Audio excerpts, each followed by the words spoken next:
friends, today we're taking a look at the Premium DNA Battletoads Rash. Now the question is this totally tubular frog as cool as a Ninja Turtle? Stay tuned and find out.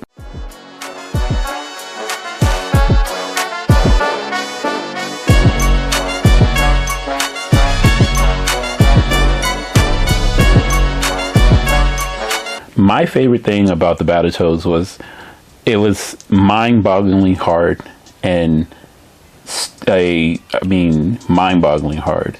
That's what she said. Definitely one of those NES games where they obviously wanted you to come back.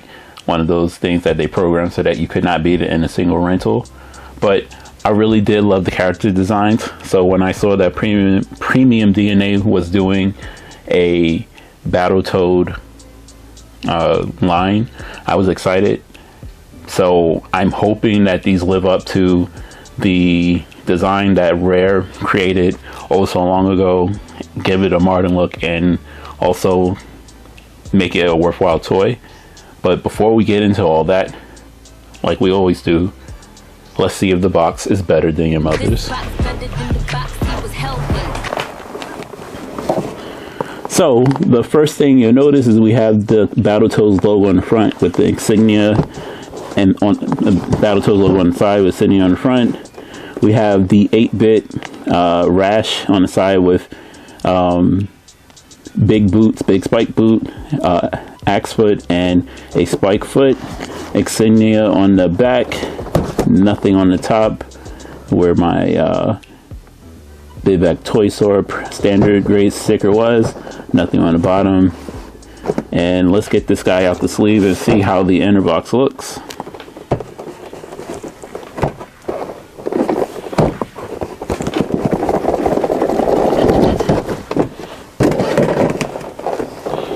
Okay, and there we have Rash out of the sleeve.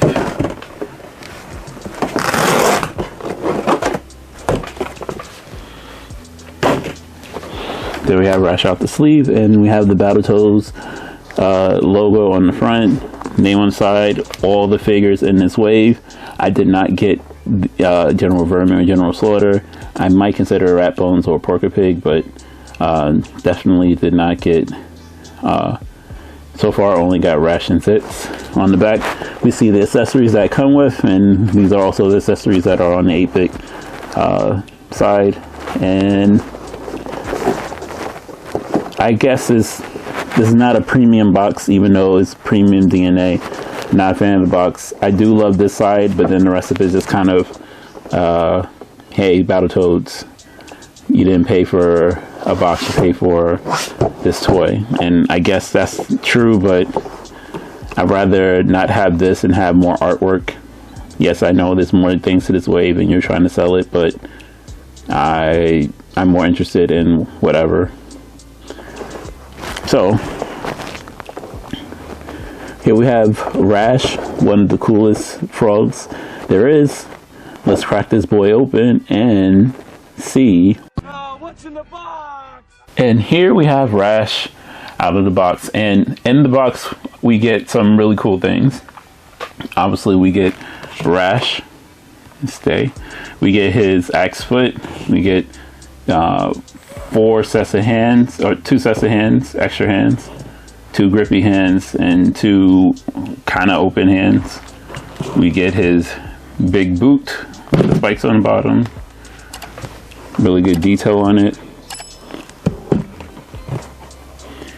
We get a big hand, and we get a spiky foot, and great mix of accessories for Rash. Now let's check out the design on this bad boy. Now if we're looking at his face, we see that he actually looks exactly like, well, he looks way better than the original 8-bit version. He looks as good as the new 360 version that you saw on the Xbox One, I believe, or was it 360? I don't remember. I stopped by an Xbox a long time ago, but I did see the character models for those games. I believe they were in Killer Instinct, the new Killer Instinct game that came out a while ago. But yeah, this looks phenomenal. Looks just like the character is expected, as you expected. I think my only gripe would be for the design and the accessories is that I would love to have an alternate head with his like eyes bulging out from under his glasses. Whenever he sees a boss, they used to have a pose where they kind of were stopped in their tracks and they go and their glasses would shoot up and their eyes would shoot out. I know I'm asking for a lot, but it's a little details that kind of make collectors feel like, hey, you know what, this was totally worth the purchase. But this is actually really good looking toy.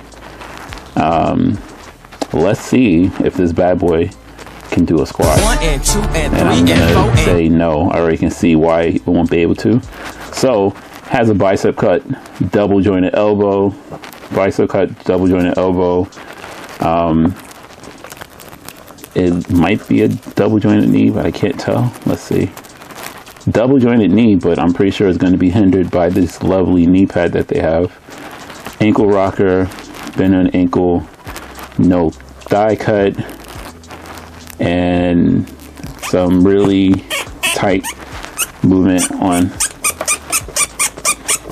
I'm communicating to a mouse around. Poor articulation in the neck. So can he squat? No, he cannot. He's not going to get much bend in his leg. Just because the knee pad, I would have to move the knee pad out for him to get the full range. Move it out completely out the way for him to get the full range. So now he can squat down, but without the thigh cut, he's kind of limited to that position. He can't get a full squat down, which is weird. He's a turtle. You would think he'd get at least, not a turtle, he's a frog. You would think he'd be able to get down and do a frog position. Does he have no articulation in the shoulders? So that also doesn't help. The bicep is a little tight, but he can't put his arms up in position for the squat. But he's not going to get into a full squat position. He's not really squatting. It's also the way his legs are designed. So that is a squat position, but that is not that's him cheating. He's not a full squat position. Also because his head doesn't have, it has some articulation, but his chest doesn't really move that much. He's not going to get into a full squat position. No, he can't squat. So can he superhero pose, superhero landing? Survey says not bad. Not the best, but not trash. If he had a butterfly joint, it would help. He would probably be able to get in a more dynamic pose, but he'll be able to get into a lot of decent poses based on the articulation that he does have. His joints, besides his legs, he has drop hips. Besides that, or does he have drop hips, or just the way he doesn't have drop hips? Oh, I'm concerned about that. The way, if you look inside, I don't know if you can see it, but the way this hinges in and out, I think if I put too much pressure on it, I'll pop it, and that would make me concerned for that. But other than that, yeah, he'll get you into some decent poses. You're not gonna fall in love with the poses that you're gonna get. You're gonna like it, but you're not going to be super excited by what you're getting. You're not going to be able to get him into Spider-Man poses, but for the video game poses, absolutely get a decent stand, and then you can do a lot of the poses that you expect, like with the big boot and things of that nature. Speaking of, I have to take off what to do the big boot.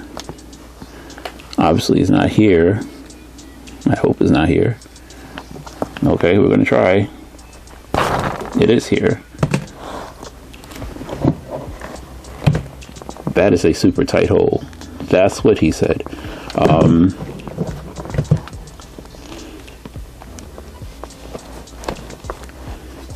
I'm gonna have to use heat because I don't want to break it putting it in or taking it out. That's also what he said. 1 second. Okay, so I'm gonna have to apply a lot of heat to the boot to get it in, and that's gonna be a pain. Literally, because of the way the boot is shaped, it actually hurt my hand to try to try to plug it in. So I'm just going to apply heat to the peg and to the, just run over some hot water, not actually use my heat gun to try to get it in. But maybe the hands work better, I don't know. But the feet, just on the to put the feet in, the process to put the feet in was actually agonizing. So the question is this worth the money? And I have to say, if you're a fan of Battletoads, absolutely, this is a phenomenal toy to have if you're a fan of Battletoads. But if you're just a casual fan and you're just a regular collector and you're just collecting toys, no, it's actually really expensive, and the articulation is very limited for what it is. So I think it's kind of, we have different levels of how we handle toys. We have a toy like this where you're looking for to maximize the amount of money you get out of it, and yes, you get a great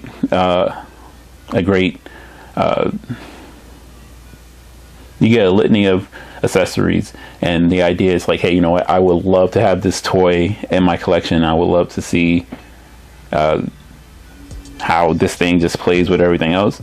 But the fact that matters is that it's really expensive, and if you're not a fan of the property, it's not a toy that's like, hey, you know what, it's a conversation starter on your shelf, unless you're in your 40s and then you have friends who are in their 40s, and when they see that, they're like, oh, okay, I remember what that was, that's Battletoads. Other than that, no, not worth it. Really expensive. I personally, though, I would be more willing to say get it if they actually had all the Battletoads. Right now, they only have Rash and Zitz, and I know that Rash and Zitz were the only people available to play in the first 2 games. But if you had the complete set of Battletoads, then it's a no-brainer. I love completing teams. The Battletoads team is missing one of their players, so without Pimple, it's a maybe for me. Anyway, guys, I'll catch you in the next video. Pigface McGee out.